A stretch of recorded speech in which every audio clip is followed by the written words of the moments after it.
Listo. Lo que les decía. De acuerdo a tanto la ley de Ginebra, o bueno, en los tratados de Ginebra y los de la Haya, establecen una situación exclusiva para los militares. En efecto, nosotros debemos de tener militares porque es un acto de defensa, así como en algunos países tienen la posibilidad de autodefenderte a través de armas. Aquí en México está muy regulado, está muy controlado. Se permite, por ejemplo, el armamento, la posesión de armas solamente a ciertos civiles. Bueno, se abre esta situación precisamente para los policías. Los policías como tal son civiles, no son militares, y por eso se hace la modificación en la Constitución para que los civiles, igual a policías, puedan tener estas herramientas de defensa, pero es una defensa hacia la sociedad. Ellos no pueden tener las armas, la aportación de armas es solamente para la defensa de la sociedad. Existen otras posibilidades de obtener este tipo de armamentos en las casas, pero con ciertos requisitos que establece nuestra Secretaría de Defensa. Pero quitando esta situación, no sé si se han fijado, y es muy normal de que veamos convoys de militares, que haya retenes militares, que exista incluso, bueno, ya tenemos lo que es la vacunación, está utilizada a través de los militares, las aduanas ya están establecidos por militares. Si se fijan, toda esta situación se justifica a través de algo que le llamamos corrupción. Es decir, la lógica de las autoridades es de que si hay una institución que tiene algún reconocimiento probo de buenos papeles, un reconocimiento de no corrupto, es los militares. Y el problema de esta situación es de que el hecho de que estén utilizando el ejército como tal o los militares en situaciones civiles, pues va a haber un momento dado en donde ellos tienen una perspectiva o una ideología social distinta a la de ustedes y la mía. Y por lo tanto, aquí existe una preocupación, no sé si ustedes tengan la misma que yo, de que si los militares son los que están imponiendo el orden en una sociedad, creo que estamos mal. ¿Por qué? De acuerdo a la ley, los convenios de Ginebra y de la Haya, los militares solamente son o van a ser exclusivamente o se van a tener única y exclusivamente para defensa. Ustedes, bueno, no sé si alguien de ustedes tenga algún tipo de arma, obviamente controlada y legalmente utilizada, pero es para la defensa. Yo en lo particular no la tengo, no me gustaría tenerla, porque se me hace algo vamos, muy intenso el hecho de que pudiese tener eso, pero por eso no lo tengo. Pero cuando ya se va normalizando esta situación de que los militares se encuentren en una sociedad así común, de forma común, es decir, de que estén prácticamente en todo, pues, bueno, no sé si vaya a ser así, pero ya no le llaman militares como tal, sino Guardia Nacional, que al final de cuentas siguen siendo conceptos militares. El caso es de que cuando pasa esta situación es porque ya está rebasándose algo en esa sociedad en cuanto a las normas. ¿Por qué? En principio de cuentas, si todos los demás no tuvieran, o todas las instituciones no tuvieran algún tipo de corrupción, híjole, pues a lo mejor ya no tendríamos esta situación de que los militares se encuentren afuera. Lamentablemente la tenemos y por eso somos un foco rojo en cuanto a derecho internacional.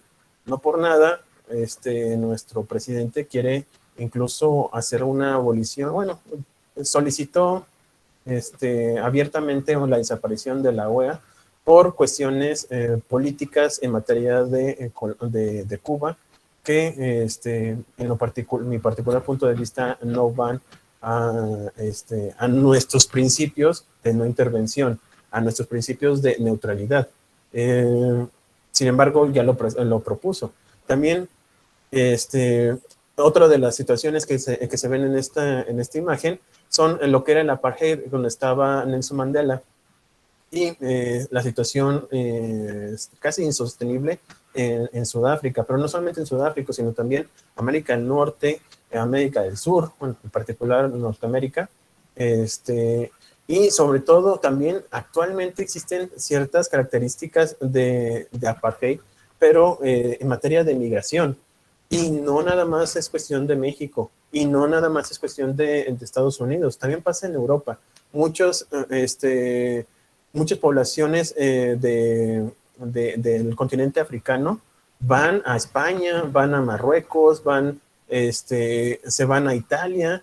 De hecho, hay un futbolista que sus papás eran migrantes y tuvieron esta situación de migrante y ha tenido problemas en cuanto a conceptos raciales por esta situación, donde se separa las sociedades por razas. Aquí en México tenemos esta separación, pero por clases, digo. No por nada les llaman, perdón por la expresión, pero es textual, fifís y chairos. Esta división peyorativa entre ambos hacen de que se haga esta partición en una sociedad y empieza a haber conflictos. Digo, estamos en buen tiempo de evitar esta situación, pero está pasando y creo que es preocupante para no llegar a lo que sigue, que es armas o revoluciones internas en un estado, en donde incluso personas, llámense menores de edad, que ni siquiera tendrían que tener en la mano un arma, la tienen, que ni siquiera tendrían que tener esta necesidad de defender a su país por estas situaciones de crisis, llámese de corrupción, llámese golpes de Estado, en donde un niño deba tener un arma en sus manos. Eso es, en lo particular, se me hace muy grave, una situación altamente peligroso para un país, porque eso ya implica que la situación es de tal magnitud que todo el mundo debe de tener una partida en cuanto a las políticas internas del país, incluso a esas personas o estos niños, estos menores de edad, que su principal preocupación debería ser la educación. Esta situación aquí en México no se ha vivido, ha habido situaciones muy lamentables, sobre todo grupos organizados, delincuencia organizada, en donde atraen a estos niños, pero no llegamos a esas magnitudes como pasa en Medio Oriente en algunos países. Esta situación, bueno, como ya les comentaba, ante estas situaciones, y estamos hablando de a mediados del siglo pasado, es porque se retoma por organizaciones internacionales como la ONU o como aquí en América, la OEA o la Unión Europea, en donde se tratan, si bien es cierto, no existen tratados, como ya les dije, hay convenciones, sí existe esta necesidad de que los estados se comprometan a respetar los principios, y dentro de los principios se encuentra el principio de humanidad, en donde no solamente se tiene que respetar a la persona por el simple hecho de ser persona, sino que también, bueno, llámese en el apartado de civiles, sino que también hay una situación para los prisioneros. Ya les había comentado en la sesión pasada, en donde, por desgracia, cuando se toman prisioneros, se les tortura a tal grado de que previo a su ejecución, sin algún juicio, sin ante un tribunal, son sometidos a un dolor tan intenso, tan innecesario, que depende de la psicología de quien lo tiene prisionero, y sobre todo para el interés que tiene el hecho de estarlo torturando. En ocasiones es para obtener información. De acuerdo a el derecho de Ginebra y de la Haya, esto está prohibido. ¿Por qué? Porque es una persona que en el momento donde estaba la batalla era uno a uno, y por lo tanto cualquier situación que pasara entre ellos dos en ese momento era una situación entre ellos nada más. Pero cuando existe la pacificación, es decir, se rinde la contraparte, o bien se encuentra herido, en donde ya no puede estar en las mismas condiciones, ahí es donde debería de parar este tipo de dolor, este tipo de situaciones. Sin embargo, se pasa mucho, y sobre todo en prisioneros de guerra. Y también Esto obedece al principio según el cual el prisionero de guerra no es un criminal, sino solo un enemigo puesto fuera de combate. Lo que les decía en materia, bueno, en los deportes, ahorita que está muy en boga lo que es en las Olimpiadas, cuando existe combates de taekwondo, de box o de karate, cuando está noqueado el contrincante, el otro no se pone, no se sienta y le sigue golpeando, sino que existen reglas en donde se detienen ambos para su auxilio. Es exactamente lo mismo en materia de guerra, obviamente amplificándolo y con condiciones completamente, bastante complicadas, en donde cuando esta persona, bueno, la contraparte, está tirada o está ya herida, que no puede seguir combatiendo, pues ya no es un peligro, en principio de cuentas, respecto a la parte contraria, y por lo tanto se le debe de dar el auxilio como derecho humano. ¿Ok? Luego está el principio de proporcionalidad concerniente a que al atacar, objetivos militares, los civiles y los bienes deberán protegerse de daños colaterales o incidentales. Debe extenderse el sentido de que los daños no podrán ser excesivos en relación con la ventaja militar que obtenga el ataque a un objetivo militar.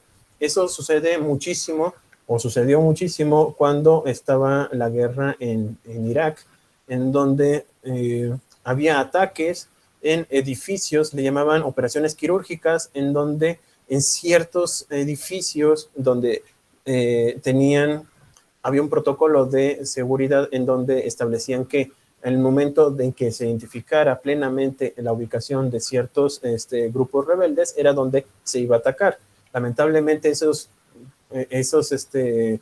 bombardeos en esos lugares quirúrgicos, repito, terminaba habiendo daños colaterales. Obviamente, si tiraban una bomba en plena ciudad, tarde o temprano, una de esas bombas o bien armamentos que cayeran en donde supuestamente estaban los grupos rebeldes, si bien podían llegar a dañar ese núcleo, pues la verdad es que también dañaban a los edificios alrededor, e incluso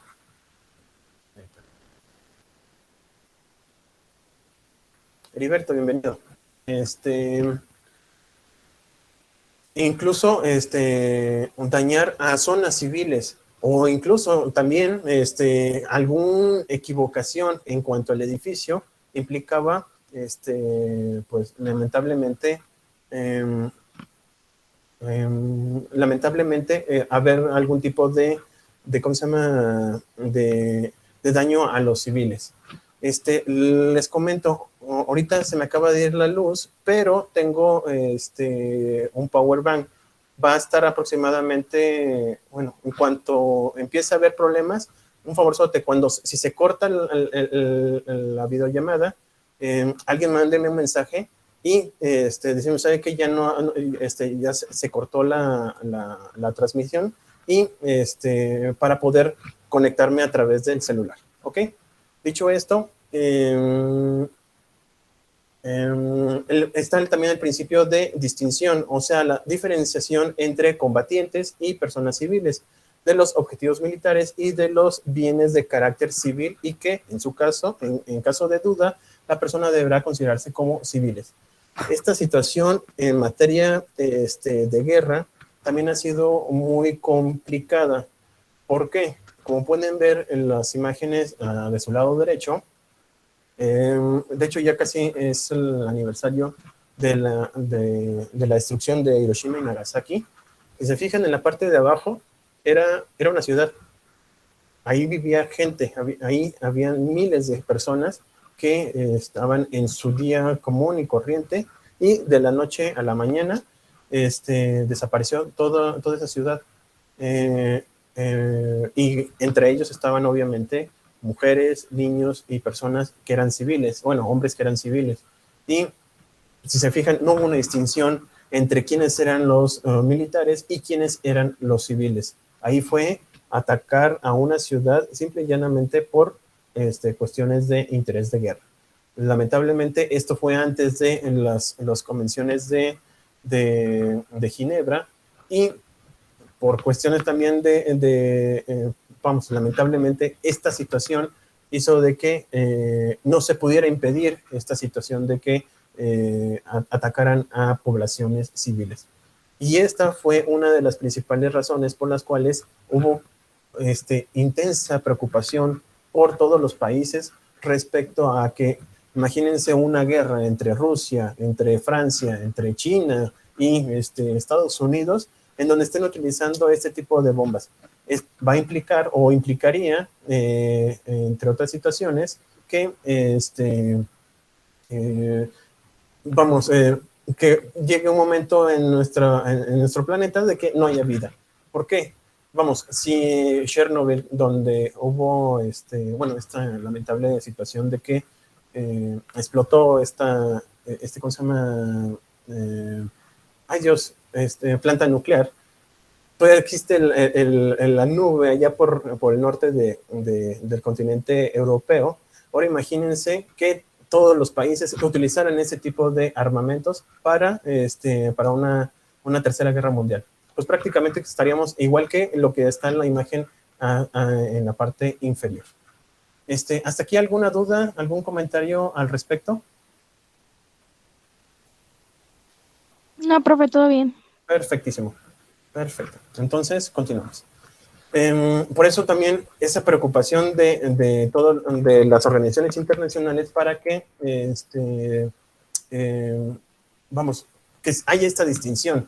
Y actualmente, bueno, hubo unas situaciones históricas, por ejemplo, en Vietnam, en donde también querían utilizar estos principios, pero lamentablemente pues no se pudo por cuestiones de la propia población, en donde la población defendía a los militares y por consiguiente hubo algún tipo de violencia en contra de los civiles. Pero en general debería de utilizarse estos principios. Y uno de los últimos, bueno, uno de los principios más importantes también es la limitación, en el que las partes en conflicto tienen una limitante. O sea, no es ilimitado la forma en que van a atacar, la forma en que van a pelear, por la misma situación de estas imágenes.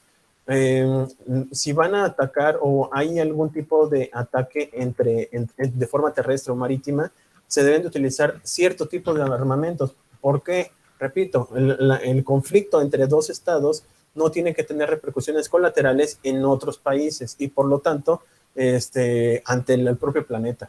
¿Se acuerdan de lo que pasó con las pruebas nucleares en Francia? Al final de cuentas, esa situación implicó lo que le conocemos como el fenómeno del Niño, o bien hizo un cambio tan drástico al clima en el Océano Pacífico que nos está afectando a nosotros indirectamente. Duramos 20 años de huracanes intensos y actualmente tenemos una situación de que cada huracán bueno, cada temporada de huracanes existe por lo menos uno o dos con una supercategoría 5 y hay unas que exceden. ¿Se acuerdan de Paulina, que al final de cuentas, afortunadamente, o gracias a quien ustedes gusten, no se dio tan grande como para que llegara ese huracán hasta acá, Aguascalientes?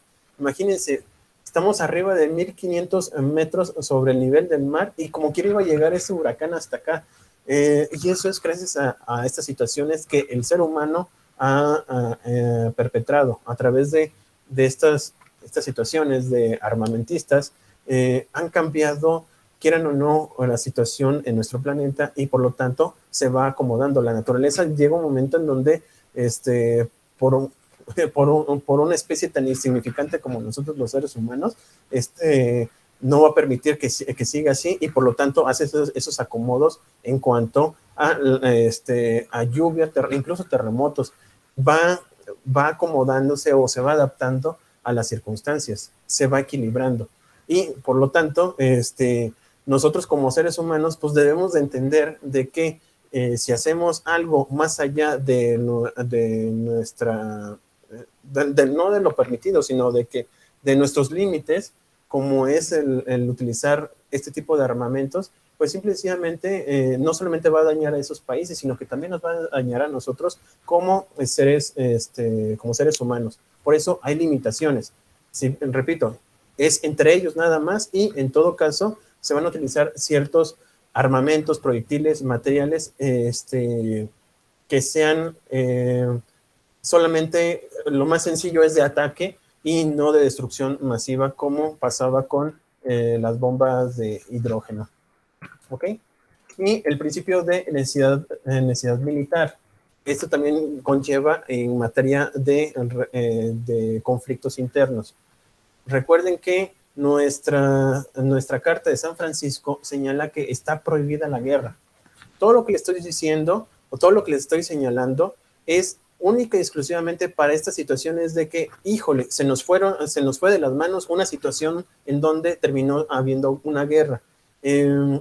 Está consciente o estamos conscientes todos los miembros de la OEA o de la Carta de las Naciones Unidas, los que firmaron la Carta de las Naciones Unidas, están conscientes de que tarde o temprano va a existir alguna guerra.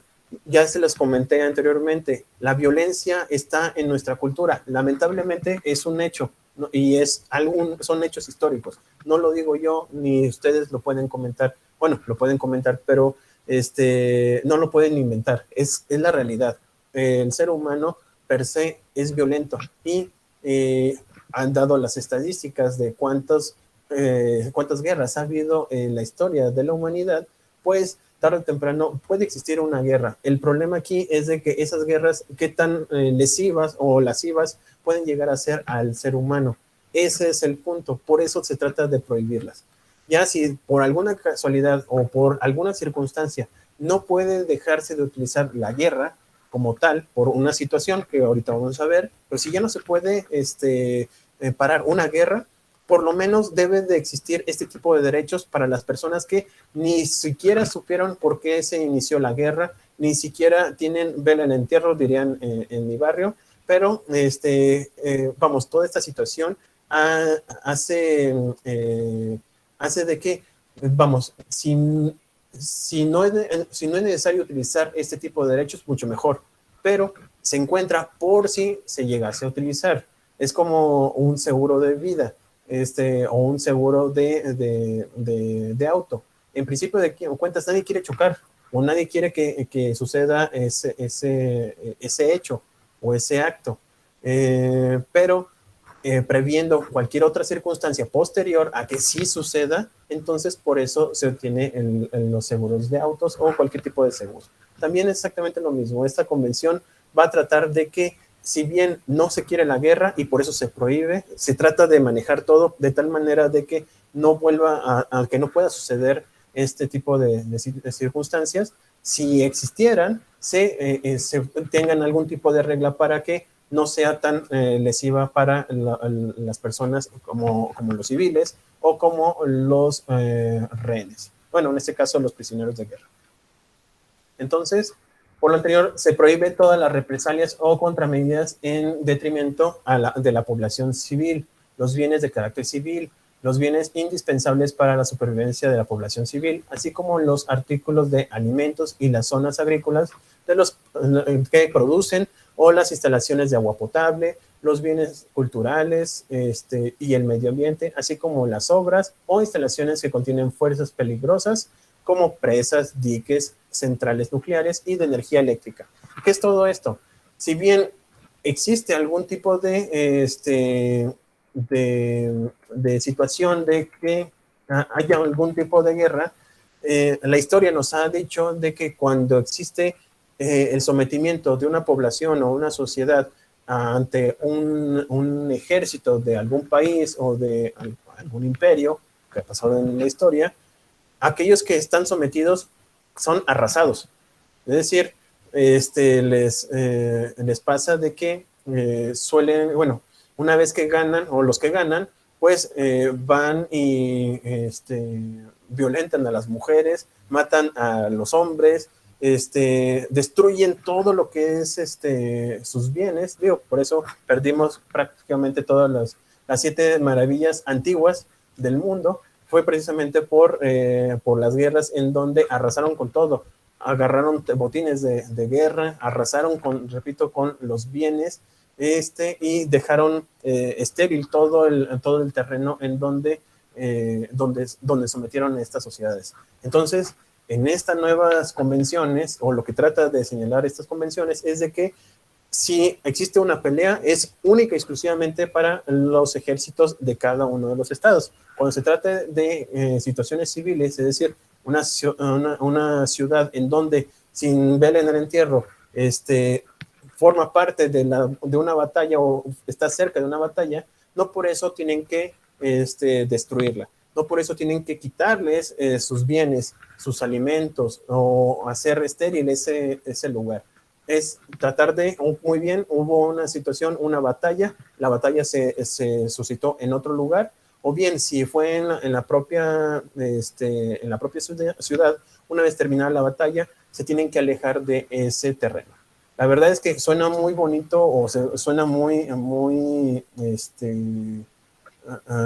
muy noble esta situación, pero la verdad es que hay situaciones en donde ni siquiera se puede hacer este tipo de cosas, sobre todo en Medio Oriente, en algunos lugares con algún tipo de rebelión interna.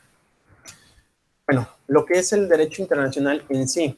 Tradicionalmente el derecho internacional se ha considerado como el derecho aplicable, bueno, el derecho internacional humanitario es aplicable a los conflictos armados, pero como ya les señalé, también aplica para aquellas situaciones de protección a las personas por situaciones de carácter excepcional, como lo es los accidentes naturales. Cualquier cosa de, por ejemplo, incendios, terremotos, huracanes, ¿cómo le llaman?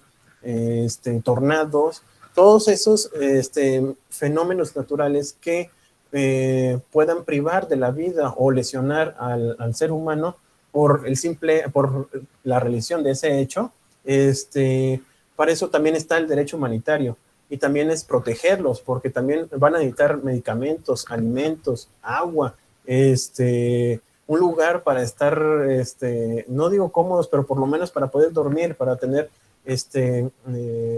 salud en esa sociedad o en esa población. Y para eso se encarga también el derecho internacional humanitario. Aún dentro de la regulación de los conflictos armados, la mayoría de los tratadistas consideran que el contenido del derecho internacional humanitario se limita a la Convención de Ginebra y sus dos protocolos adicionales en 1977.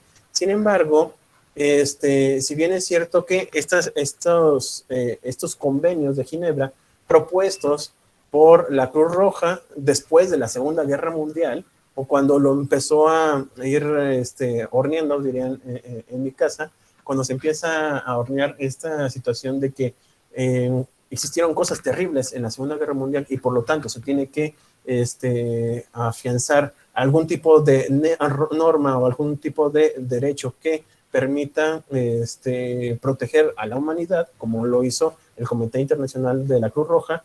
Existieron otros derechos, como bien se señalaron anteriormente, como la de la Haya. Respecto a la normativa aplicable en los conflictos armados, la doctrina distingue, como bien les comentaba, el derecho de Ginebra por los convenios de la misma, bueno, con el mismo nombre, de 1864 y 1949, y el derecho de la Haya, compuesto por las convenciones de la Haya de 1899 del zar Nicolás II y de 1907, que son los demás protocolos adicionales, que en este caso van a codificar todos los aspectos en general por el derecho de Ginebra, es decir, con sus 4 protocolos, y se refiere en forma exclusiva al uso de las armas y métodos de la guerra, determina los derechos y deberes de los beligerantes en la conducción de las operaciones y limita la elección de los medios nocivos, es decir, no utilizar gases venenosos que hagan una destrucción de una sociedad o de un grupo de personas de forma masiva.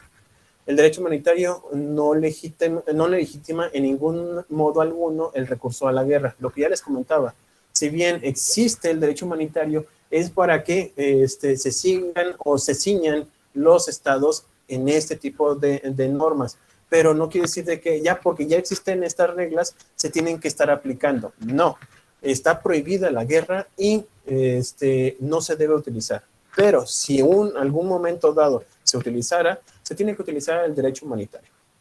Su existencia no pone en tela de juicio la vigencia de la prohibición del uso de la fuerza, ni interviene en la calificación jurídica de una situación que entrañe el uso de la fuerza. Si por alguna razón alguien entra o un país entra en guerra frente a otro sin justificación, posteriormente, una vez que se calmen las cosas, como dirían también en mi barrio, lo que va a pasar es de que se va a hacer una deslinde de responsabilidades y por lo tanto se va a juzgar quién inició la guerra de forma injustificada. Repito, bueno, nunca se va a justificar la guerra, pero repito, esta situación es de forma preventiva. El derecho de la Haya es el más importante de los convenios, se encuentra en la Convención de las Leyes y Usos de la Guerra Terrestre, que es el Convenio Cuarto en 1907. El contenido del famoso preámbulo de Martens, que significa que todos los países, estando o no firmando este Convenio Cuarto, deberán de ceñirse a este tipo de derechos, el cual expone el nexo fundamental entre las exigencias de militares y el principio de humanidad. El reglamento al convenio cuarto no solo en el manejo de las hostilidades en tierra, sino que puntualiza los derechos y protección de los prisioneros de guerra, a los espías, que también vamos a hablar un poco de ello más adelante, y las relaciones pacíficas de las autoridades militares en territorio ocupado. También cuando existe este tipo de situación que ya está ocupada un terreno, pues también existen unas reglas, sobre todo para la población civil. O sea, tiene que seguir trabajando, tiene que seguir viendo lo que es el desarrollo económico en esa sociedad, porque de lo contrario se va a extinguir, se va a desaparecer esa misma sociedad. Y las convenciones de Ginebra de 1949 y sus protocolos adicionales en 1977 han reemplazado en gran medida este convenio. Fue como incipiente el derecho de la Haya y sobre todo fue como el preámbulo para que la convención dirigida por el Comité Internacional de la Cruz Roja fuera un hecho y siga siendo una parte importante de nuestras normas internacionales. Como ya les decía, el Convenio de Ginebra de 1949 fueron elaborados por el Comité Internacional de la Cruz Roja y se consagran todos los principios que acabo de señalarles. El humanitario en conflictos de guerra, el de limitación de la guerra, el de ¿cómo se llama? Ya se me olvidaron. El de necesidad militar, el de proporcionalidad y distinción. ¿Ok?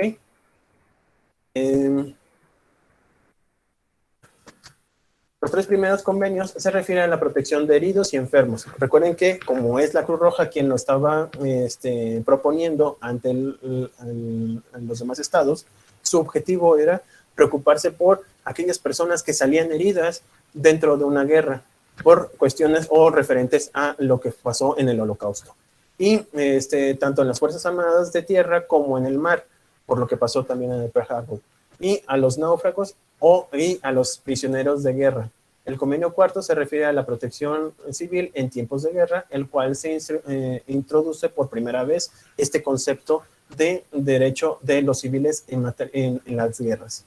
También una innovación notable de los convenios de Ginebra fue el artículo tercero, párrafo primero, que es el común de todos los convenios, en el que se enumeran las prohibiciones mínimas de carácter humanitario de las partes deben obedecer en caso de conflicto armado, que no sean de índole internacional y que surja en el territorio de una de las altas partes contratantes. Esto de altas partes contratantes es sinónimo de país o de estado. Aquí lo que se establece también es de que no solamente puede haber conflictos internacionales o de interés internacional por dos estados, es decir, el conflicto se haga entre dos estados, sino que también puede ser a través de un conflicto del propio estado y un grupo rebelde o que vaya un grupo de rebelión interna del Estado sobre la emancipación o autonomía de un territorio en particular, como fue el caso de, bueno, ahorita lo vamos a ver, Chechenia o bien en Yugoslavia. Las personas que no participan directamente en las hostilidades, incluidos los miembros de las Fuerzas Armadas que hayan puesto las armas o depuesto las armas, los que levantan las manos o tienen la banderita blanca, y las personas puestas fuera de combate, las heridas, las que se encuentran tiradas en un centro de batalla, o detención o por cualquier otra causa, serán en todas las circunstancias tratadas con humanidad. Eso dice el artículo 3 de este protocolo, sin distinción alguna de índole desfavorable basada en la raza, el color, la religión o la creencia, el sexo, el nacimiento o la fortuna o cualquier otro criterio análogo. Si se fijan, este parrafito siempre se utiliza en prácticamente todo lo que tenga que ver con discriminación o bien cuando se trate de algún tipo de violencia hacia una persona en contra de sus derechos humanos. Al respecto, se prohíbe en cualquier tiempo y lugar, por lo que atañe a las personas arriba mencionadas, es decir, a las personas civiles, los atentados contra la vida y la integridad corporal, especialmente el homicidio en todas sus formas, las mutilaciones, los tratos crueles, la tortura y los suplicios. En ocasiones, en algunas guerras, lo que pasa es de que llegaban los militares y buscaban a quién era el líder de esa población y empezaban a torturarlo para establecer en dónde se encontraba el bando rival. Y en ocasiones, pues, hacían incluso ejecuciones públicas para meter miedo a este tipo de poblaciones. También la toma de rehenes era muy común que a los civiles los retuvieran para hacer un cambio entre ejércitos y posteriormente obtener algún tipo de beneficio en la guerra. Eso también estaba prohibido. No pueden tomar rehenes civiles, está prohibido. Los atentados contra la dignidad personal, especialmente los tratos humillantes y degradantes. En ocasiones los militares lo que hacían era, incluso desvestir a las personas para irlos exhibiendo en la comunidad para hacerlo, de forma denigrante, humillarlos y formar algún tipo de miedo en esa población. Y las condenas dictadas y las ejecuciones sin previo juicio ante los tribunales legítimamente constituidos con garantías judiciales reconocidas como indispensables para los pueblos civilizados. También no se pueden ejecutar algún tipo de sentencia, entrecomillado, a personas civiles por cuestiones de carácter de guerra sin un juicio, un juicio real. O sea, no porque se encuentre el sargento, el coronel, cualquier mando militar en una guerra, él pueda, por su jerarquía, poder determinar el destino de una persona. Eso va en contra de este tipo de las convenciones. La finalidad de los pueblos, la finalidad de los convenios, de Ginebra de 1949 no es la de regular la guerra, sino la de brindar protección a las víctimas de la misma. Para garantizar su cumplimiento en los estados parte, los convenios establecen un sistema de supervisión que es administrado por la llamada potencias protectoras. ¿Qué son estas? Son como padrinos en materia internacional.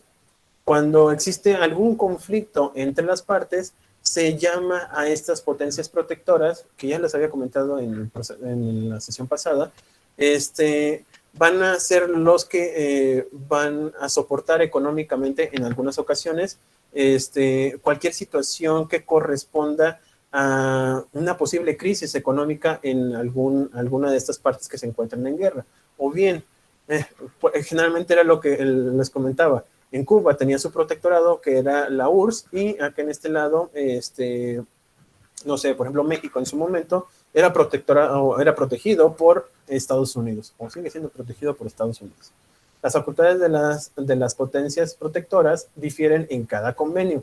En ocasiones puede ser solamente el apoyo económico o puede ser la posibilidad de que los apoyen en cuanto a ¿cómo se llama? Políticas internacionales, o bien ser como el aval de alguna situación de deuda internacional. También sirven para eso ¿cómo se llaman? Ese tipo de protectorados. Y por otra parte, también existe prácticamente para todos, no agarra ningún bando, que es el Comité Internacional de la Cruz Roja, el CIRCS, o cualquier otra organización humanitaria imparcial, también puede desempeñar las funciones de una potencia protectora. Ojo, pero estos van a proteger en particular a las personas. Aquí no van a tener algún tipo de distinción de raza, incluso de lenguaje, o ningún tipo de nacionalidad. Ellos van directamente a aquellos lugares en donde existe alguna persona o una sociedad que se encuentra en riesgo de salud, en riesgo de pérdida de vida, vamos, que esté en peligro toda su dignidad como tal, como ser humano. Los convenios establecen también un procedimiento de conciliación para abordar conflictos entre los estados parte que surjan de la interpretación o aplicación de cualquiera de las disposiciones allí contenidas. Las potencias protectoras o alguna de las partes en conflicto pueden iniciar el proceso de conciliación. Aquí la función de las potencias protectoras es la de fungir como intermediarias y aportar sus buenos oficios para dirimir el desacuerdo. Lo que les comentaba la vez pasada, en donde el Estado mexicano está haciendo los buenos oficios para que haya una reunión entre el presidente actual de Venezuela y Guaidó, que es como el representante de la parte opositora, políticamente hablando, de Venezuela. Aquí en México hemos tratado, o se trata de hacer todo lo posible para que lleguen a un común acuerdo. Pues todavía seguimos en espera de la respuesta de Guaidó. Creo que Maduro ya decidió o determinó de que en efecto que México sea el encargado de llevar estos buenos oficios para llevar a buen puerto esta situación en Venezuela. Las potencias protectoras, ¿hasta aquí alguna duda, algún comentario?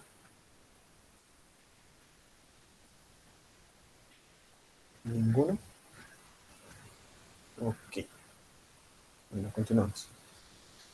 Las potencias protectoras son la primera institución que se va a examinar en esta situación. Son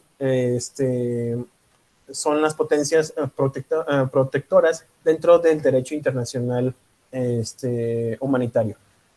Cuando hay un conflicto armado entre dos estados, origina, en la primera etapa, la ruptura de relaciones diplomáticas. Siempre, obviamente, cuando existe una guerra, pues es porque uno de los dos estados está inconforme, para decir otra palabra, con otro estado, o bien algún terreno. Acuérdense que también pueden haber grupos rebeldes.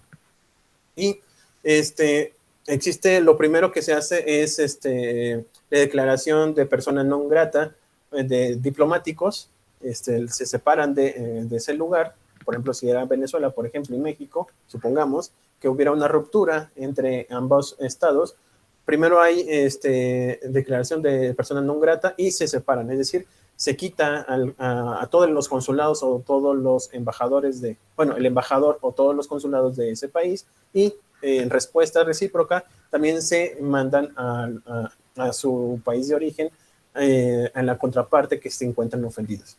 Posteriormente, pues, si no existe una mediación, una conciliación, algún tipo de solución pacífica, y existe alguna situación en donde ya hay algún tipo de intervención en cuanto a la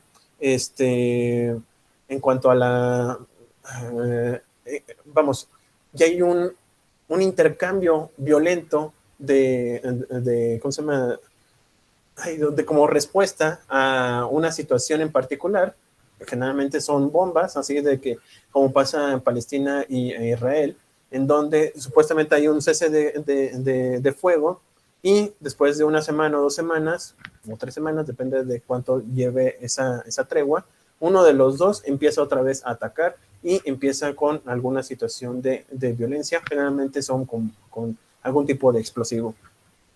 Entonces, cuando ya de plano no puede haber algún tipo de reconciliación y ya existe este tipo de intercambio ¿cómo se llama? De violencia a través de armas de fuego, entonces existe una posibilidad un poquito como una última esperanza con las potencias protectoras. Generalmente, muy generalmente, estas potencias protectoras tienen algún tipo de interés, salvo la Cruz Roja, cualquier otro país siempre tiene algún tipo de interés respecto de un país, por eso lo protege. En su caso, en su momento, la URSS protegía a Cuba por esa situación económica y en ese caso, en ese momento era estratégico. Si por alguna razón perdía a Cuba con esa situación socialista, bueno, comunista, aunque dicen que no son comunistas, pero es otra cosa. Cuando existía esa situación, esa tensión en Cuba en su momento, quien lo protegía era la URSS por esta situación. Tenía algún fin de interés comercial o financiero que le prestaba a ese país, llámese Cuba, y por lo tanto lo defendía a capa y espada. Y una vez que pierde o termina en la URSS, pues termina también ese protectorado con el país de Cuba y se fue a su suerte, al grado de que actualmente pues tienen este tipo de situaciones con su población. Para paliar los efectos negativos que resultan de la guerra como tal, el derecho internacional consuetudinario ha hecho desde hace mucho tiempo una institución que conocemos con el nombre de potencia protectora, es decir, un país neutral en el conflicto al que de las partes en conflicto confiere el encargo de proteger sus intereses en el territorio de la otra. Cuando existe esta situación, está diciendo, échame la mano, por favor, porque ahí tengo invertido pues algunas empresas, o bien hay como una situación económica que el hecho de que empiecen con la guerra, pues se pueda perder algún tipo de bien en particular con ese estado que es protector. Esta institución de derecho consuetudinario, porque no existe en tratados internacionales este concepto de potencia protectora. Sin embargo, de manera de costumbre internacional, como ya les había comentado en las fuentes, es característico históricamente hablando. Se refrendó en el, bueno, se señala de manera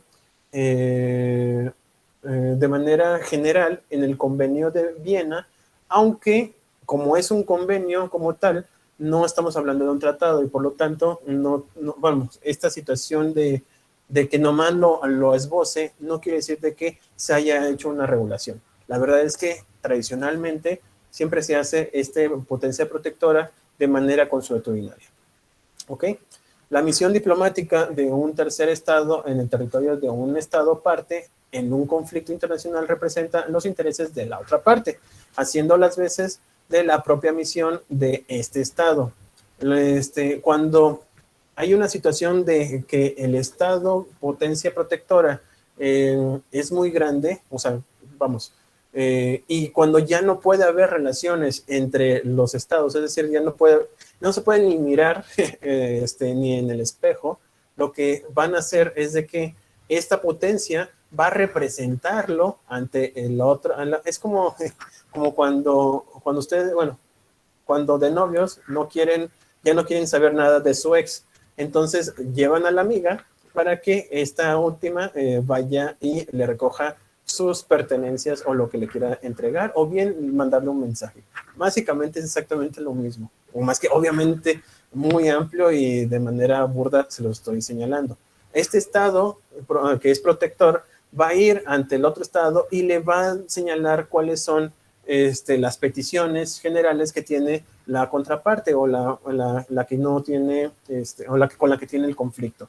Y se va a dedicar a ir solucionando esos conflictos en principio de cuentas. Si no puede hacerlo y siguen en guerra, pues lo que va a hacer es retraerse, es decir, ya no seguir en ese estado y permitir en su momento pues, las batallas correspondientes a la guerra entre esas dos partes. La primera institución, no, espérame, esto ya se repitió. Perdón. La designación de estas potencias está sometida a la aprobación de la potencia ante la cual han de cumplir su misión. En ocasiones, o sea, si México dice que su potencia es Estados Unidos y Estados Unidos dice, no, sabes que yo no quiero saber nada, pues si no quiere, no porque el hecho de que lo nombre quiere decir de que lo vaya a realizar. Y es muy común, y sobre todo pues porque no tienen, no les conviene a algunos países ser estos como patrocinadores o como padrinos, porque se verían mal de manera internacional, sobre todo con aquellas potencias, con aquellos estados que a lo mejor esas potencias no les conviene tener este tipo de trato. Si se trata de las potencias protectoras encargadas únicamente de representar los intereses diplomáticos de un estado aparte en un conflicto, hablamos de mandato de Viena, que es sinónimo a un protectorado, pero aquí solamente se va a hablar de diplomacia. Como ya no quiere el otro estado estar haciendo algún tipo de relación o un tipo de comunicado, que ya no quiere saber nada del otro estado, para eso viene este tipo de potencias protectoras. A pesar de que el sistema de potencias protectoras encargadas del mandato de Ginebra casi nunca se ha dado resultados positivos en la práctica. Esto porque, pues si existe ya un conflicto entre los dos estados, cualquier problema que haya o cualquier acercamiento de cualquier estado en beneficio de aquella que te estás peleando, pues va a ser prácticamente nulo. ¿Por qué? Porque van a estar ofuscados en esa batalla o en esa situación. Imagínense en donde hubo ya un enfrentamiento de armamentos y hubo pérdidas entre las dos partes. ¿Cómo va a ir un estado a preguntar o señalar, oye, fíjate que quiere hacer las paces contigo después de esta situación? Pues lamentablemente no es posible. Prácticamente ya cuando ya está echando a andar esas guerras o ese tipo de conflictos, pues prácticamente ya es nulo todo lo que quiera hacer el otro estado. ¿Ok? Y un ejemplo claro de los protectorados fue entre Reino Unido y Argentina durante 1984. No sé si se acuerdan en esa guerra de las Malvinas o Falkland, creo que se llama. Argentina le encargó a Brasil la misión de representar sus intereses ante Inglaterra. ¿Por qué? Porque ya no lo podía ver.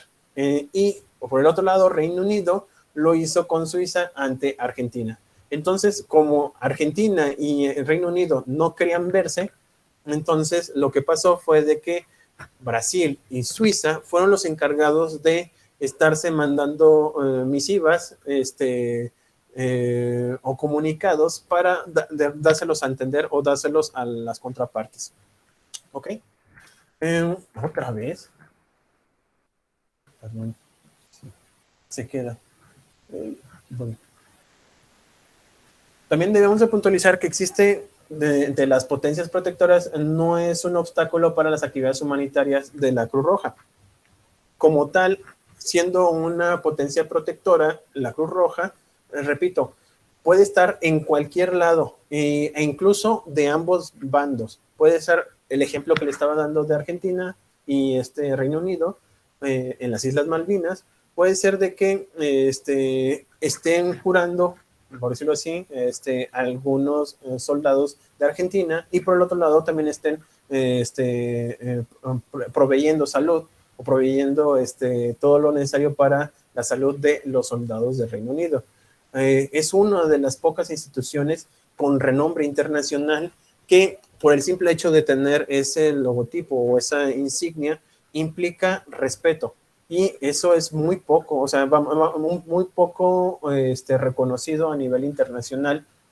Son reconocidas internacionalmente, pero no es tan es reconocido en la institución, pero este hecho en particular no es tan reconocido a nivel internacional. Es decir, de que se ponen en peligro en ambos lados y sobre todo si por alguna razón llegara a fallecer alguien del Comité Internacional de la Cruz Roja, llámense que están en atenciones humanitarias, hay un reproche internacional en contra del Estado que haya cometido dicha violación o dicha violencia en contra de estas personas, a tal grado de que se les puede retirar el concepto de algún tratado internacional, o bien puede haber incluso vamos, sacarlo como miembro de alguna organización internacional e incluso darles algún tipo de pena internacional por crímenes de lesa humanidad. O sea, a ese grado puede llegar a ser si incumple o bien violenta o hace actos en contra del Comité Internacional de la Cruz Roja. Por eso es muy importante el respeto de los cascos. Siempre cuando vean un casco con una Cruz Roja, ténganlo por seguro de que se van a pensar 2 veces antes de dispararle a estas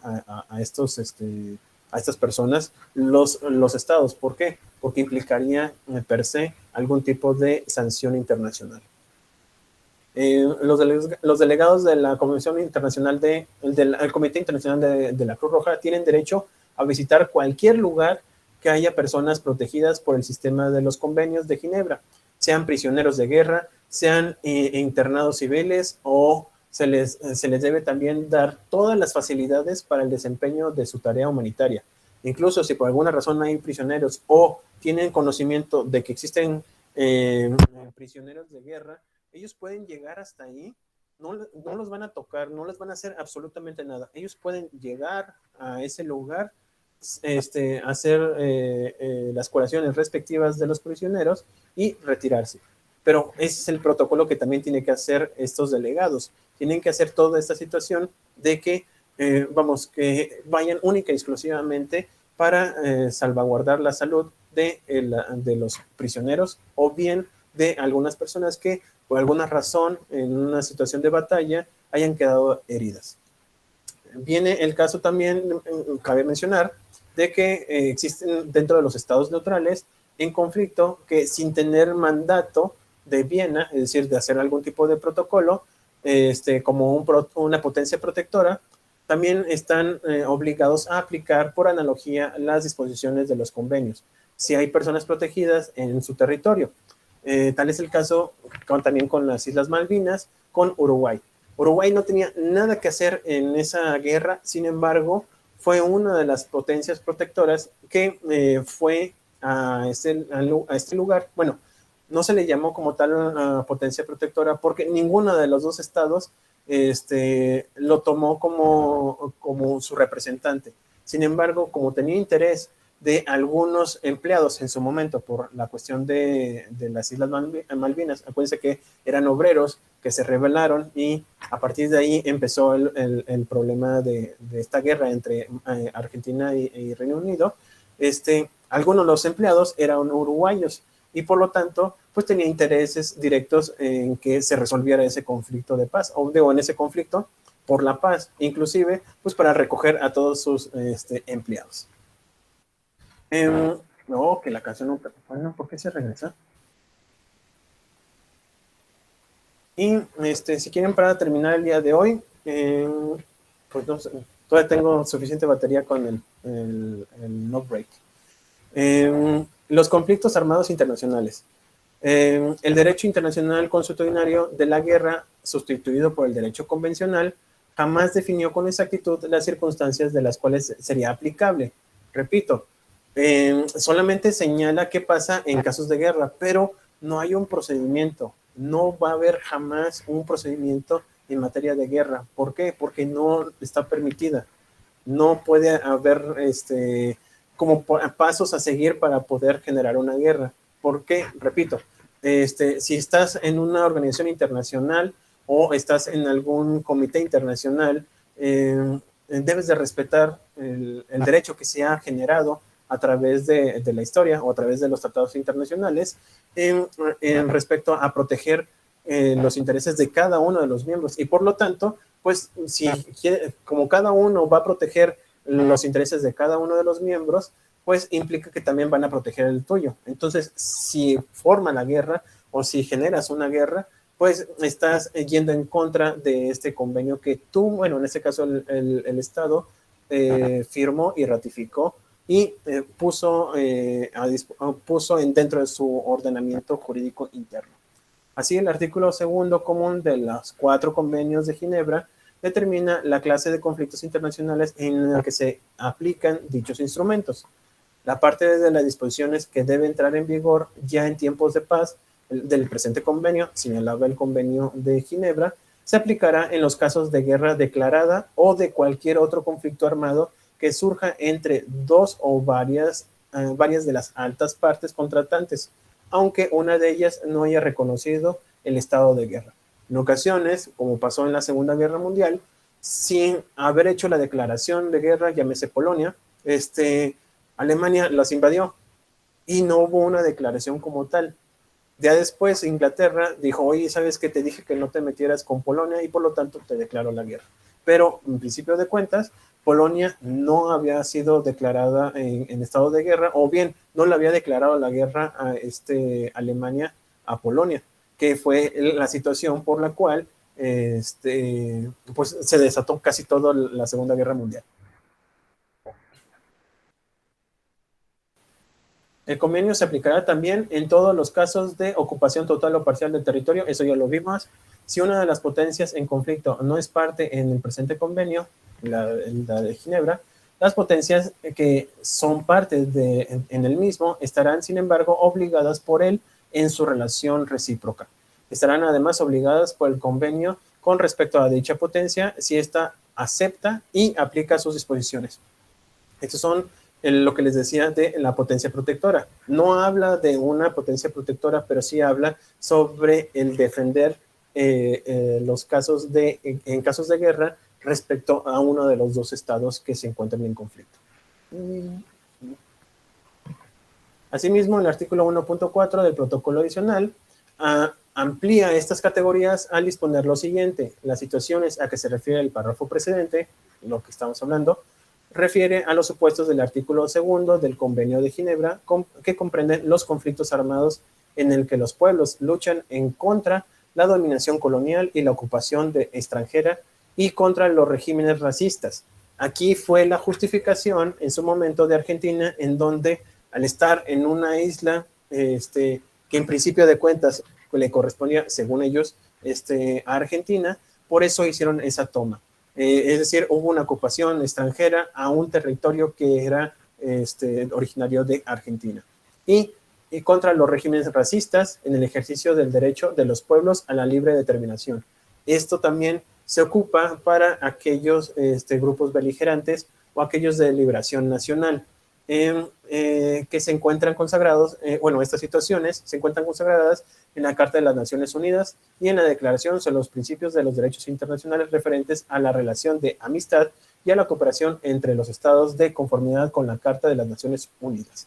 Todo esto implica de que si por alguna razón también existe alguna rebeldía interna de uno de los estados miembros de la Carta de las Naciones Unidas que se quieran separar, también tiene que haber este protocolo. Se activan estos protocolos para beneficio de aquellos que, imagínense, supongamos que Chiapas se quisiera separar, que estaba el ZLN, en donde supongamos también de que tenían armamentos o que tenían algún, que empieza a haber un choque entre el Estado o la autoridad federal y en particular de este grupo rebelde.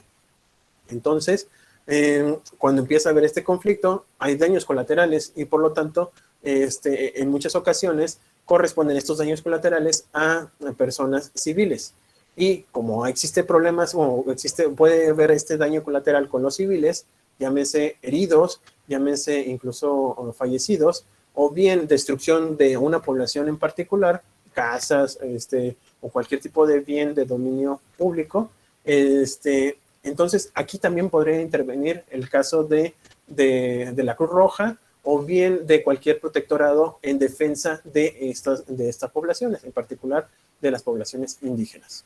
Bueno, hasta aquí, ¿alguna duda en particular? ¿Todo claro?